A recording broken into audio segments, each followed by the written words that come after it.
In this problem and the next two problems, I'm given the value of KEQ and asked to find the equilibrium concentrations of each species in the reaction. In this case, KEQ is very, very small, and that becomes very important later. KEQ here is 9.3 times 10 to the negative 7 at room temperature. And we're asked to calculate the equilibrium concentration of dinitrogen tetroxide in a flask initially containing only 3 moles per liter of NO2. And there's the balanced chemical equation. Now, in the first instance, when I first solved this problem, I just went ahead and solved it in the way that we've solved problems previously. I constructed an icebox with an equilibrium concentration expression for nitrogen dioxide to be 3 minus 2x, and the equilibrium concentration of dinitrogen tetroxide to be equal to x. Then I put that information into my equilibrium constant expression and came up with a quadratic function that looked like this. When that was expanded out, it got very ugly very quickly. The numbers here are tiny. So tiny, in fact, that when I start solving the quadratic function for x, I come to this line here, where x is equal to roughly 1 plus or minus the square root of a number that is roughly 1, subtract 1.245 times 10 to the negative 10. Now, it might not surprise you to learn that my calculator completely lost the 1.245 times 10 to the negative 10, and it essentially found that x was equal to 1 plus or minus the square root of 1, which left me with two values for x. Either x is 0 or x is 26,882, which will obviously not give me any kind of a sensible answer. But what about the x equals 0? Can that give me a sensible answer? Think about the meaning of this question. Remember that KEQ here is tiny.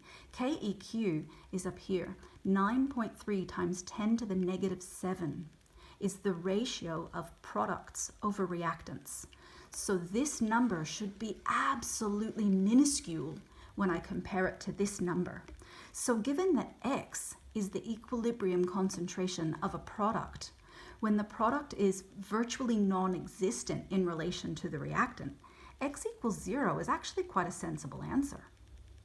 It's not the published answer, though. And when we solve questions like this, like say KSP questions, we in fact aren't looking for x equals 0 as an answer. Even though x is effectively 0, we are asked to be more precise than that. And so there's two ways of dealing with that problem. Way back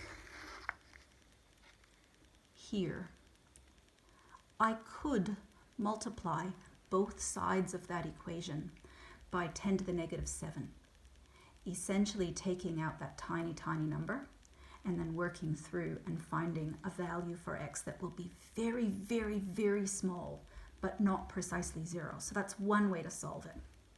Another way to solve it that is equally valid and is in fact encouraged in the Marking Center on the HSC is this solution here.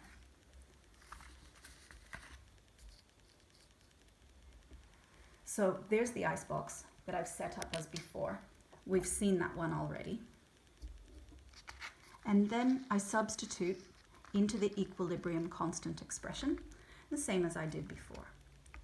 However, the assumption that I make next is really, really important. I'm going to assume that because KEQ is so small, I'm going to assume that x is very, very, very, very small. And therefore, the expression 3 minus 2x is essentially 3. When I do that, I find I don't need to solve a quadratic at all. In fact, I get this. KEQ is equal to x divided by 3 squared. And that solves itself pretty quickly. 9 times KEQ is equal to x.